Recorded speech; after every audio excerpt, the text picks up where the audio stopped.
Minister. Let's see you.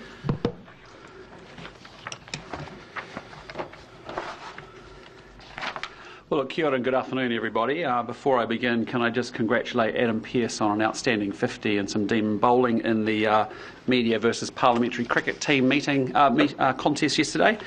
Bit too soon for Chris Bishop, probably, but given his well achieved. Did you get 3, mate? Three. Yes. Yeah, well done. Good effort. Thank you. Look, let's get into it. As you know, since coming to office, our government has been laser focused on going for growth. All of our thinking, our decision making and our actions are aimed at stimulating growth in the New Zealand economy, because that is ultimately how we can create more jobs with higher wages, deliver better infrastructure and can continue to invest more in health and education. It's pretty simple, really. Kiwis want a better standard of living, and a stronger economy is how we deliver that for them. And when it comes to the government's growth agenda, the next fortnight is actually a really important one. Later this week, Minister Bishop and myself and several other ministers will be in Auckland for the government's Infrastructure Investment Summit, where we'll be hosting around 100 top leaders from global investment firms and also from infrastructure companies to showcase the incredible investment opportunities that New Zealand has to offer. The event has been oversubscribed, and I'm very pleased to say we'll be welcoming companies with a collective $6 trillion under investment to the summit this week. In a competitive world where for major international investors, New Zealand is just one of 195 countries all competing for their money and their ideas to invest in, this summit is an important signal that New Zealand is open for business and it is an attractive place for investment. So ministers will be presenting a series of investment opportunities and pipelines and their respective portfolios, and I'll hand over shortly to Minister Bishop to speak about one of these major projects as an example. But before I do so, I just want to announce that I am travelling to India this weekend, accompanied by a significant business and community delegation. Our government has been investing time and energy in strengthening our relationship with India, and you've seen that through a meaningful increase in high-level engagements between our two countries. Foreign Minister Winston Peters obviously visited India last year, while Todd McClay has had multiple and many engagements with his trade counterpart. Last year it was an honour to host President Murmu here in New Zealand, and I thoroughly enjoyed meeting up with Prime Minister Modi at ASEAN last year, where he then extended an invitation for me to come for a formal state visit. With those strong foundations in place, this mission is about stepping it up a gear, and that's because India really matters to New Zealand. With 1.45 billion people, it is the most populous nation on earth, and its economy is on track to being the third largest in the coming years. But despite India's growth and scale, it remains just our 12th largest two-way trading partner, accounting for 1.5% of our exports. And we need to step it up, because with 445 million people in India's middle classes, I think the economic growth opportunities obviously speak for themselves, but there is so much more to our relationship also than just our economic ties. In an increasingly multipolar world, India is now a major geopolitical power and a significant global and regional security actor. Prime Minister Modi and I will be discussing what more we can do together to maintain peace and prosperity in our region. And it is also a great honour to have been invited to speak as the chief guest at the Raisina Dialogue, which is of course India's premier defence and security conference. As we all know, Kiwi Indians are hugely successful members of our society, comprising 6% of our total population and achieving and contributing much to the success of New Zealand. So I see this mission as an important opportunity to further strengthen the people-to-people links between our countries, and I'm thrilled to have such a large community delegation of prominent Kiwi Indians joining us. The bottom line is quite simply that India matters to New Zealand's future, security, prosperity and society. And that is why we want a much broader and a much deeper relationship. So the visit represents a huge opportunity for us to do that. And with that, I'll hand over to Minister Bishop, who will provide again some of the more details on this particular project that will be on the table at this week's Investment Summit. Thank you, Prime Minister. Today I'm pleased to confirm that the Government will formally open registrations of interest for the first stage of the Northland Expressway at the New Zealand Infrastructure Investment Summit to be held later in the week. This important project will connect Northland to the Auckland region through a resilient, safe and efficient new expressway. The Northland Expressway will unlock economic growth, boost productivity and drive higher living standards for Northlanders and Aucklanders.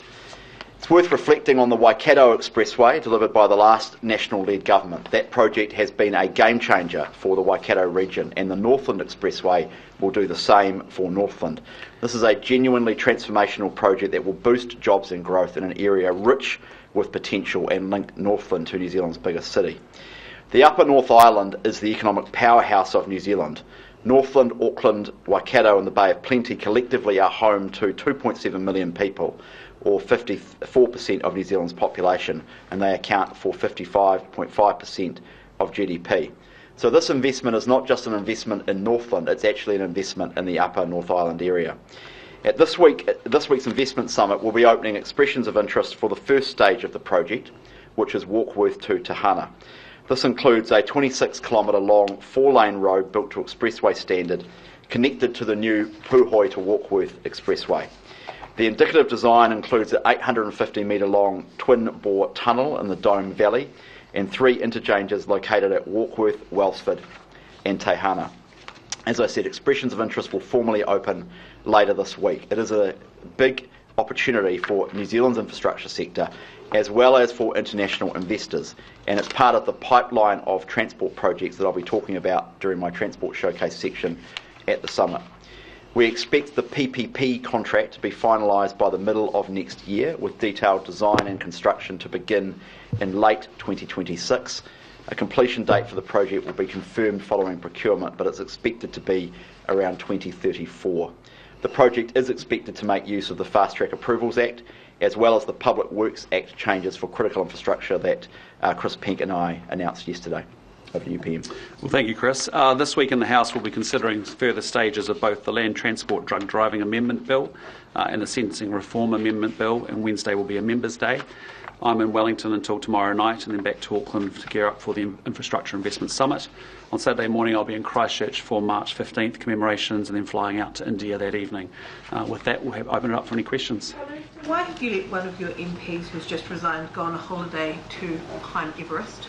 Well, look, I'm relaxed about Andrew Bailey taking some time out. It was a pretty significant and big decision that he made to resign, and it's important that he has some time to clear his head. He'll be back here next week doing his electorate work, as we would expect him to. Signed off on that leave? Yes, I think it's appropriate that after a big decision like that he's allowed some time out to clear his head. It's not the thing that I would be doing, going to base camp. It's not. I might choose to do it in a different way. But the bottom line is, look, each their own, and it's important that he has some time to clear his head, and that's entirely appropriate. Why are you polling so poorly? Look, I mean, we've got, it's a tough time for Kiwis. Polls are bouncing around a lot. Our job is to focus on what New Zealanders want, and that is all about us fixing the economy and making sure we get money into Kiwis' back pockets. And I can tell you, don't give it a lot of thought. I'm here each and every day making sure that we're actually growing the economy. That's why we're doing the Infrastructure Summit. That's why we're going to India. Those are the things that are actually going to power up the economy and get Kiwis more cash in their pockets. They're not bouncing around that much, though, are they? Sorry? There's a trend of Labour overtaking you. Well, I just say to you, look, I never have obsessed too much on polls, as you know, when we've talked about them in the past, and it's the same position. I'm here to do a job, and the job is to turn New Zealand around. The job is to get our economy sorted. It is to restore law and order and to deliver better health and education, and that's what we're focused on. So I think me talking about myself and polls isn't particularly helpful. I think what's actually really important is getting into the work and fixing things and getting things sorted for Kiwis. Sorry, go to Jason. Just on India, Prime Minister, I mean, you've said in the New Zealand First National Coalition Agreement, your plan is to, or your agreement is to prioritise a free trade agreement with India. Are you able to let us know up to this point what have been the sticking points? Because you've been trying, well, the government has been trying for decades now to get something across the line, and how you plan to overcome those hurdles. Well, I'll just clarify, I don't think the government has been trying for decades. I'm the first Prime Minister to go to India in a very, very, very long time. I'll just say to you, the last government with Chris Hipkins and Anaya Mahuta and Damien O'Connor basically wrote off doing any business in India, and as a result, our two-way trade declined over that period to just over $2 billion. When you think about a population the size of China, and our China trade is at $38 billion, there's a huge opportunity for us, obviously, in India. We're not going to give up on that. That's why we have worked very assiduously to build back the relationships and to establish those relationships, as I said, with the President, with the Prime Minister, with the Trade Minister, with the Defence Ministers, to make sure that we can actually build back that rapport and that relationship. We want to have a broad and deep relationship with India. That does encompass security and defence aspects. It also encompasses trade and economic aspects, and certainly it also does the people-to-people links as well. So, for us, when you're looking at a country and an economy that's going to be the third biggest in the world, it's the biggest country on earth. It is an increasingly geopolitical player. The trading opportunities with rapidly rising middle classes, we have to be in there. And so, yes, it's hard work.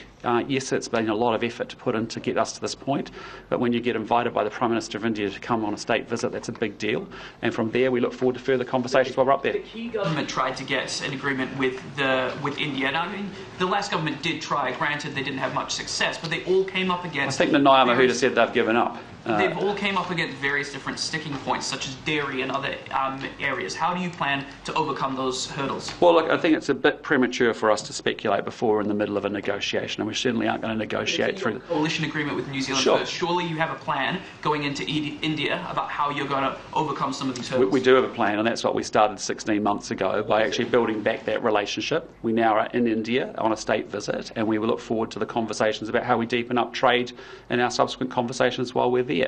But we are determined to make sure that New Zealand businesses have an opportunity to participate in what will be the third biggest economy in the world going forward.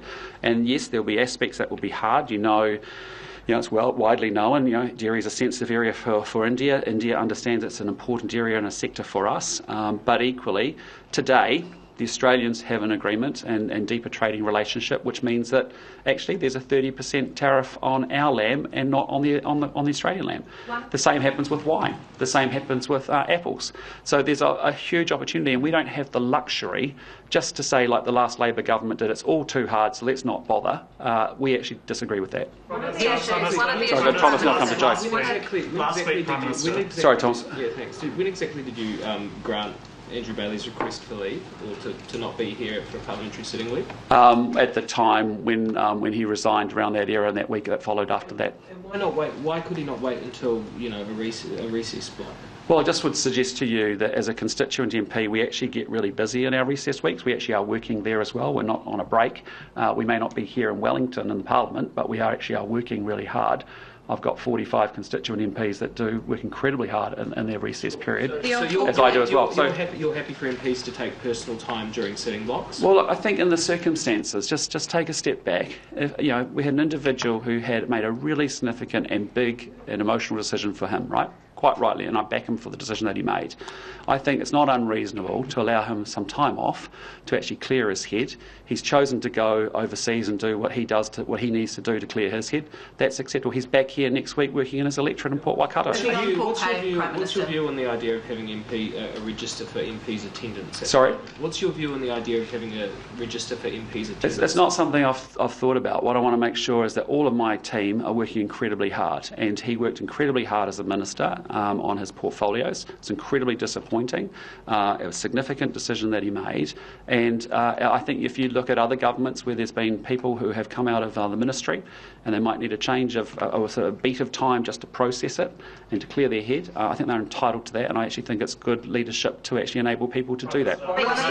Sorry, Joe. One of the issues that has been plaguing the government is the school lunch program. Yeah. Are you prepared to tolerate more exploding lunches, second-degree burns of kids, or are you at the point now where you are actually considering the contract with Compass and whether perhaps they aren't meeting their obligations under that contract? What we saw last week was utterly unacceptable.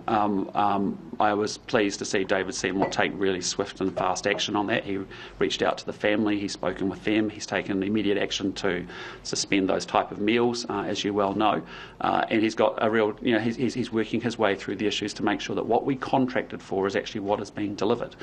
So look, that was a terrible incident, a really unfortunate one. Something that, you just got huge heart for a parent sitting there while their child's been burnt through an exploding lunch like that. But I think, in fairness, the Minister took pretty rapid response to engage with the family, but more importantly, to actually suspend those types of food lunches. About whether they are fulfilling the contract. So what is the threshold for you? I mean, if there are more instances of what we saw last week and other issues that have taken place over recent weeks and months, would that be enough for you to reconsider that contract, or can you just lay out for the public what the threshold is that you would reconsider? Well, as I said before, David Seymour is responsible and accountable for working through and making sure we're getting what we have contracted for.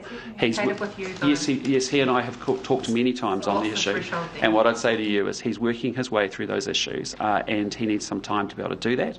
He's making some progress. There are clearly issues where food is not up to scratch, as we have said before, and he's got to make sure that the contractor is held to account to make sure they're delivering what we contracted for.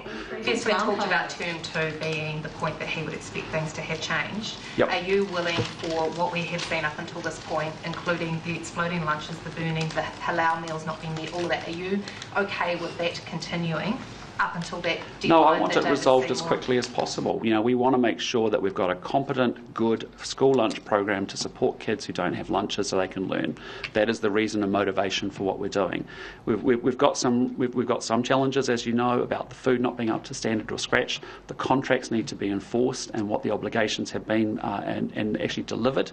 And David's working his way, I think, through those issues really well with that supplier and that contractor. We expect it to improve. We need to improve. And if you want it sorted before term 2, which is the deadline that David's given himself, Yep. then I come back to my original question. What will the threshold be for you to reconsider that contract with Compass? Is it more of the same?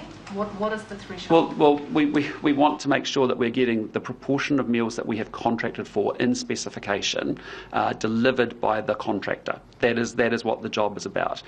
We are getting, many cases, we are actually getting good on time and in full performance and delivery, but in some cases we're not. And David is hunting those issues down, and there'll be root causes as to what's causing those issues, or the poor quality of food, or whatever the delivery of food.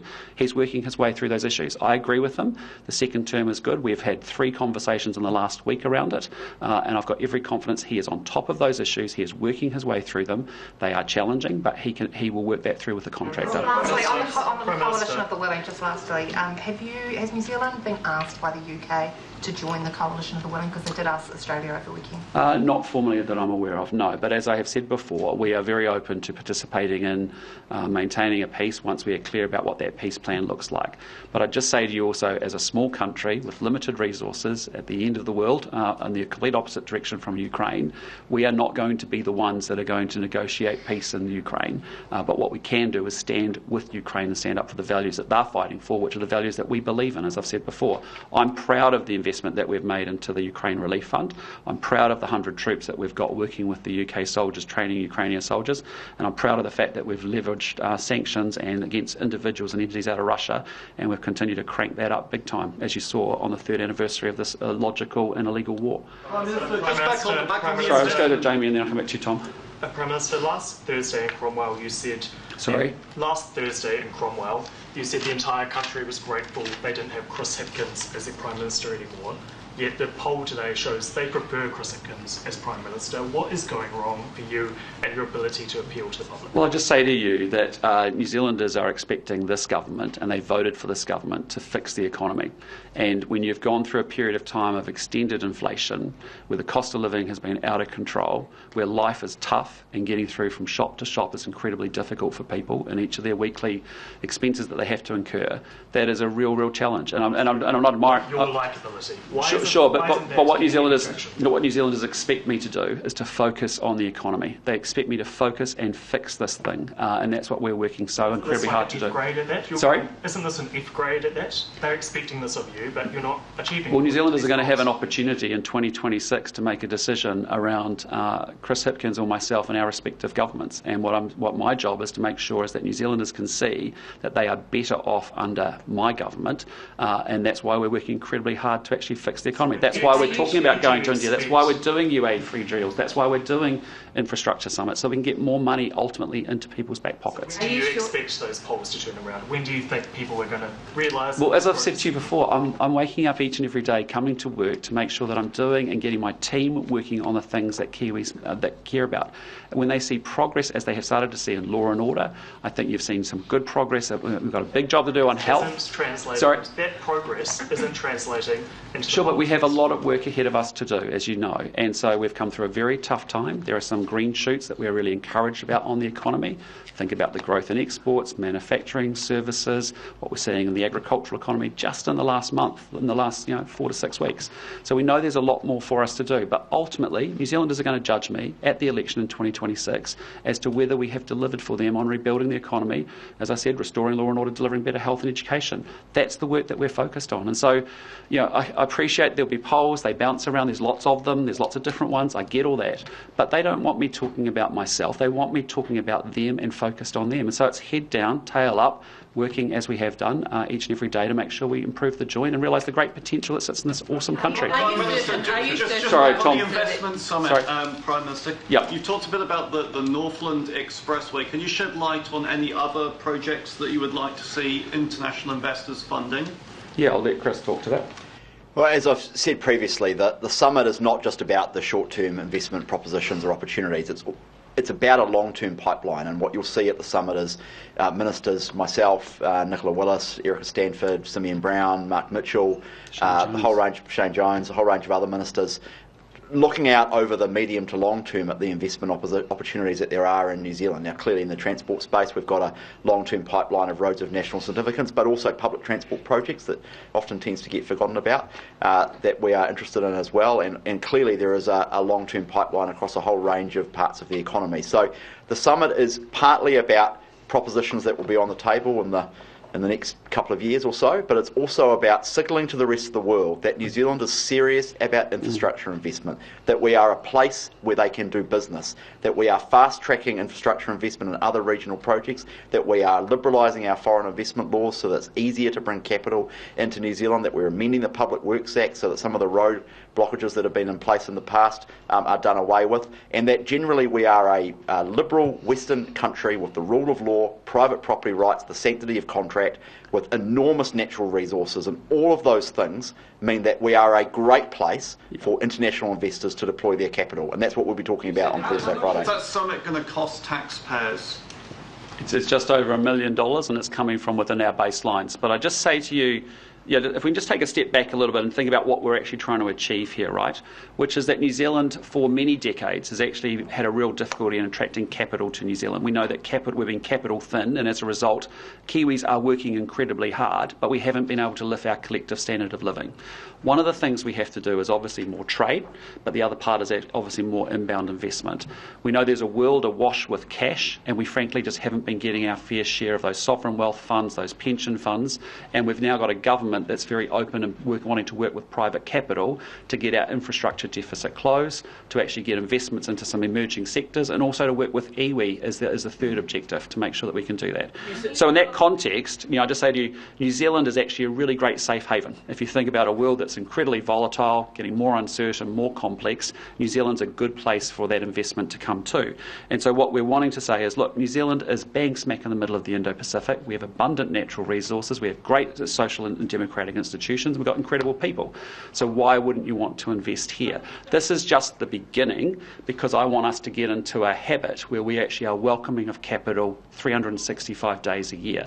And so we have people that are already committed to coming to New Zealand post the summit to do study tours, to look at investable opportunities for them that they're interested in, other sovereign wealth funds, for example. So it's the beginning of a way in which we should just be, because when we're at the bottom of the OECD, at being one of the few countries that's not very good at welcoming capital to a country, we need that capital because it drives our businesses, it puts higher incomes together, puts more money in people's back pocket. You said it's almost entirely... Sorry, Mikey? The agenda shows it's almost entirely National Party ministers speaking. Why are there so few opposition voices or voices from other interested I disagree parties? completely. I think one of the things we're really proud about is that we've got ministers who have pipelines, and this is what this is about, is that if you're a long-term investor and you've got 195 countries that you can invest in, we need to be able to give people a showcase of here's the pipeline of activity.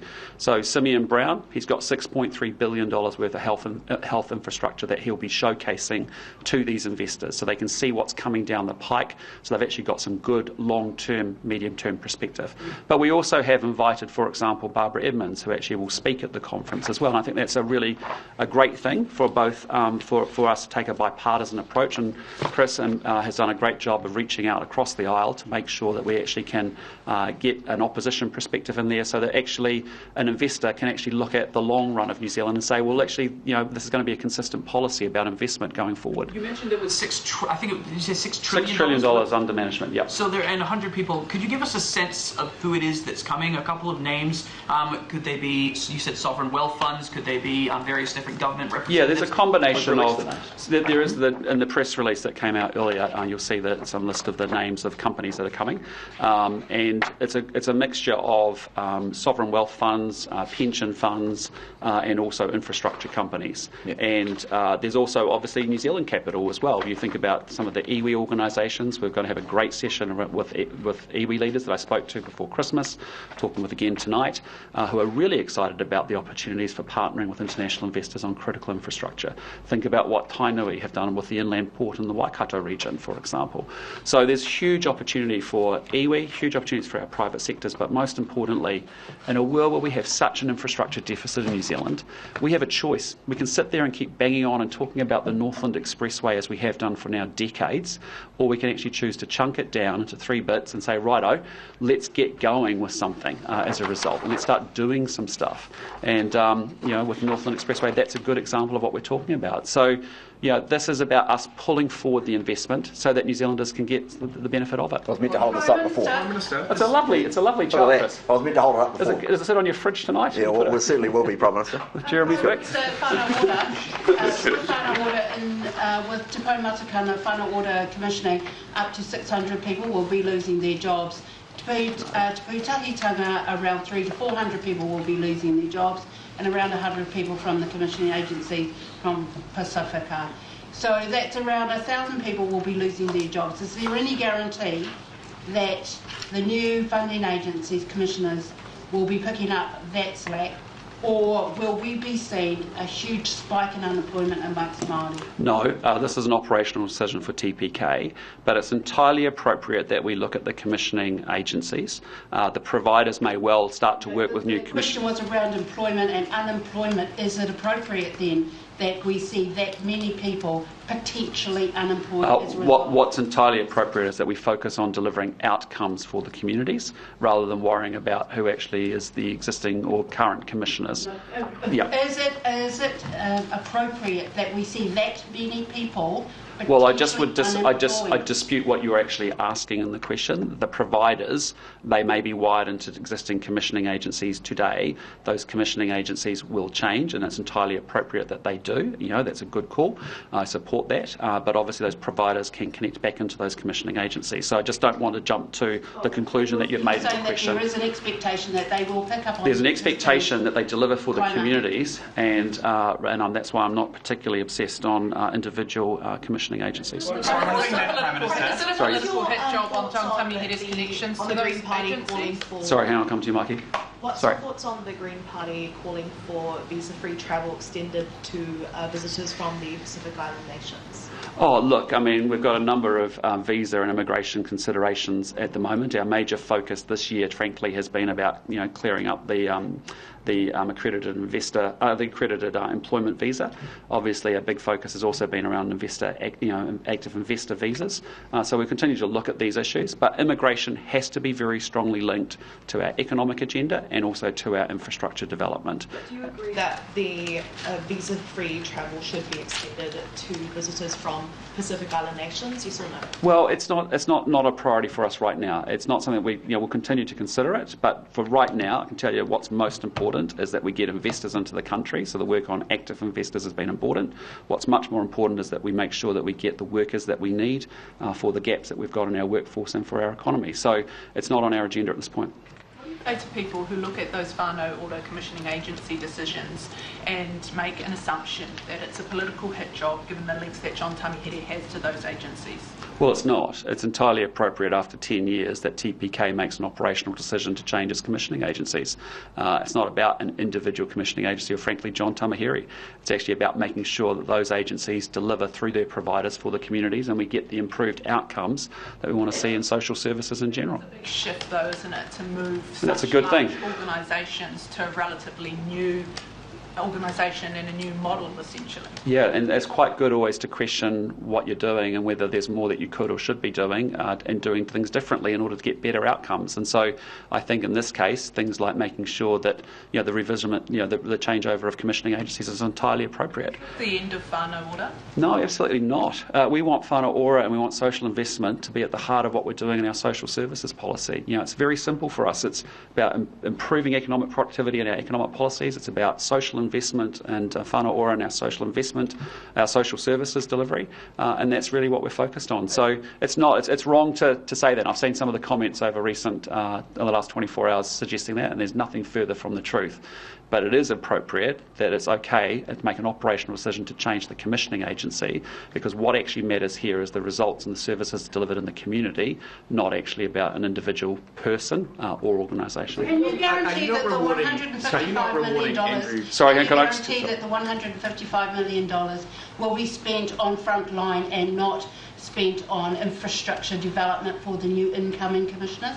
In terms of Whānau Ora? Yeah, we want Whānau Ora to be powered up and actually to do really well. The 155 though, but a couple of those new incoming commissioners have not got the same type of infrastructure as the previous commissioners. Sure, and so that's a decision for TP. That the 155 million will be spent frontline and not on infrastructure development. What I can guarantee you is that TPK, it's their decision, they're the leaders, there's an operational decision, have made sure that whoever they're replacing the current commissioning agencies with are well set up for and actually will do a better job. That's all I care about. Sorry, mate. Rewarding Andrew Bailey's bad behaviour with a holiday here? No. Look, I think if you just take a step back and actually think about an individual who made a pretty big decision, a pretty significant decision, Staff member. Sure, but for him to be able to take some time out to clear his head, that's entirely appropriate. He's back here next week. He's working hard in his electorate, and I think if he takes some time out to have a beat to process what has happened for him, that's entirely appropriate. Sorry, turning up staff member like Andrew Bailey had a long holiday over summer. You said when you took office, you said that the summer holiday should be shortened because you wanted MPs to be getting back to work earlier. So Andrew Bailey had a long summer holiday. He's now off for another 2-week holiday. Meanwhile, the staff member's probably back at work. Yeah, I could think of a number of similar situations, even in my short time here in Parliament, that have happened on lots of different political parties. And I think what we're suggesting here, where Andrew takes some time out to clear his head for a short period of time, is entirely appropriate. And what I want, he'll be back here next week. He'll be back in Port Waikato, and that'll be a good thing. Did you know that he was going to Mount Everest when he was... Sorry, mate? Did you know he was going to Mount Everest when you granted him leave? He suggested, I think, that he might be going overseas for a break, and I said that'd be fine. But how he chooses to use his time is ultimately a decision for him. And I think others may choose. It's not something I'd want to do, to be honest with you. I'm not sure, Chris, you might want to. Probably not want to do it either, or many of you here. But if he wants to do that, and that's the way that he processes and that way he clears his head, good on him. Was the staff member who had the hand laid on them during that incident the same person who made the complaint? Again, there was no formal complaint. There were concerns that were raised, just so we're clear. Sorry? Were they raised by the person who was involved in the incident between Andrew Bailey and the staffer? Yeah, look, as I said before, I'm not going into the detail. We've talked about Andrew Bailey has detailed the situation through his statements, and we've got nothing further to add. Though, do you think that it makes a difference as to whether the person who was part of the incident that took place felt uncomfortable or not, or whether somebody else in the room who witnessed it felt uncomfortable? I'm comfortable that the individuals affected have had support from ministerial services, and again, I've got nothing further to add. Okay. Did Cabinet today sign off the defence capability plan? Don't talk about what happens in Cabinet, but it's weeks away, and you'll hear about it very shortly. You didn't say the other week whether there was an active investigation into... Sorry, Jenna, I'll just... Do you believe the government should get involved with the way the Reserve Bank regulates banks? Look, I mean, we've got clear statutory there's clear statutory requirements for a Minister of Finance that she can influence certain things. Again, we've got to respect the independence of the Reserve Bank of New Zealand. We'll continue to do so. You didn't say in the House the other week whether there was an active investigation into Andrew Bailey. Is there an active investigation? No. Why didn't you say that? Well, there isn't. There isn't. That's the reality of it. Has it wrapped up in the meantime? Has there ever been, when did the investigation into him stop? Again, I'm not getting into the detail, but there is no ongoing or active investigation. Get into the detail of it. Because I'm not going to, because what's been said has been said. Last week in the House, Prime Minister, unfair barriers to entry for visitors from Pacific Island nations. Do you think there are unfair barriers? Well, I mean, we would love to facilitate, we'll continue to look at how we can facilitate travel for the Pacific, obviously a lot of our family and friends.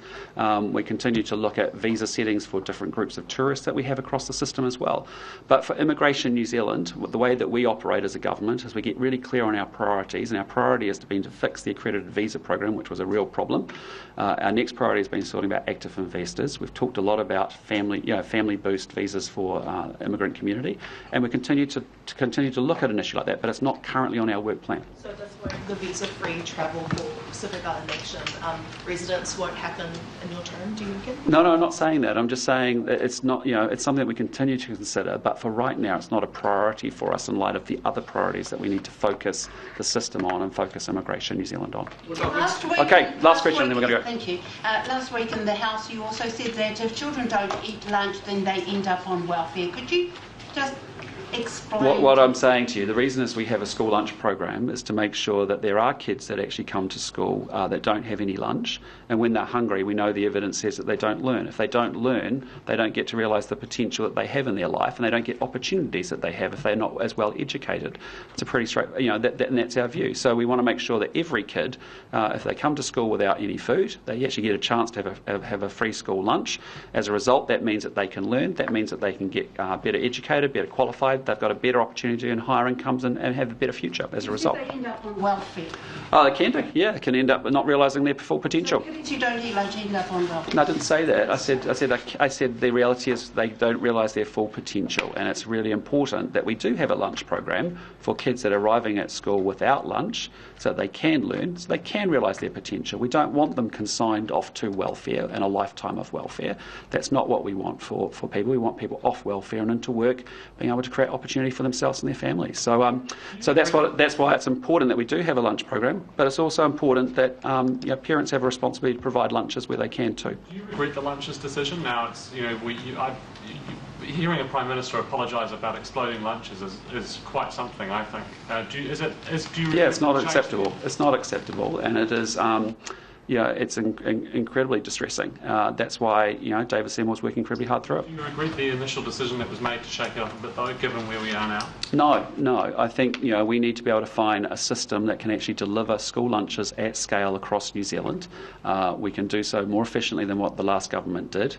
We can do so in a way that generates savings that are then ploughed straight back into health and education of our children, and that's all a good thing. We've got some challenges right now. I'm confident the Minister will work his way through it, and as I said last week, parents are more than welcome to provide a Marmite sandwich and an apple. Yep. Are the savings going back into the education budget? Sorry? Are the savings going back into the education? Well, that's what we're increasing our spending, as you've seen, in health by $17 billion, and we increase, as you saw in the last budget, our spending in education too. That's important to us. Okay, thanks team, appreciate it. Take care.